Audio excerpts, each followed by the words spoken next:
With an independent party, they're sophisticated. Right. Reinsurance companies know more than insurance companies because they see everybody's books, Yes. right? So you look to an outside reinsurer as a strategic partner, Hmm. right? Wisdom, prudence, And insurance company, I mean, one of the definitions of insurance is pooling risk. no doubt about And it. so even insurance companies that have a lot more money than we do are doing that in layers as well. So, Yep. And legitimate reinsurance is a great thing. It right. makes the world go round, frankly. Okay. But over the last several decades, there has been a dramatic migration away from independent reinsurance to reportedly transferring the liabilities from the main insurer to someone else. And unfortunately, that someone else is an affiliate or even a direct subsidiary of the insurance company. So you're not going to an outside independent reinsurer that knows what they're doing. You're going to a sister. You're moving liabilities from one pocket to another, or like I say, you get a box of claim files from the file room and move them down to the basement.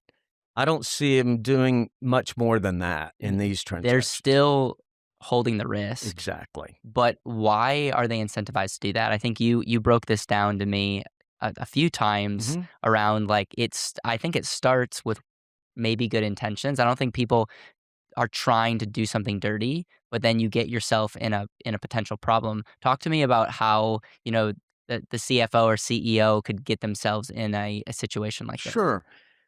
So let's use the $10 billion example again. Let's say that I ask the reinsurer, would you take on the entire block, not 80/20? Would you take this block of 10 billion in obligations so that I'm no longer having to report those liabilities on my balance sheet because you're setting them up? And to be fair, if it's a real transaction and you're going to an independent reinsurer that has its own money, it would be unfair to make both companies keep 10 billion up. Mhm. So you subtract 10 here, you set up 10 there. But here's the trick. In a real transaction, those are real liabilities. At midnight, that 10 billion is already the calculation of present value. That's not how much they're going to pay decades into the future. That's what we have to have right now. So when I ask independent Swiss reinsurer, would you take this 10 billion? They're going to say, yeah, if you'll send us 10 billion in assets. Now they might take 9.93 billion, but it has to be commensurate. Yes. Needs to be fair and reasonable. And Yes. it's real liabilities, so they're going to want real assets, right? Yes.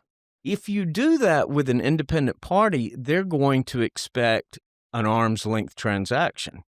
But when the same executive controls the insurance company and this little secret reinsurer in the Caymans, he can say, I want to move 10 billion in real liabilities to you, but I'm only going to send you 7 billion in assets. Well, what's he going to say to himself? Hey, great idea, Yeah. right? Yeah. A real reinsurer would say, no way, but he says to himself, yeah, great idea, let's do it. That moment, you create 3 billion in fake surplus. You subtract 10 billion in liabilities, but you only subtract 7 billion in assets. Surplus, poof, jumps up by 3 billion. They usually would do that in a much smaller amount early on. They might do something where they pick up an extra 100 million.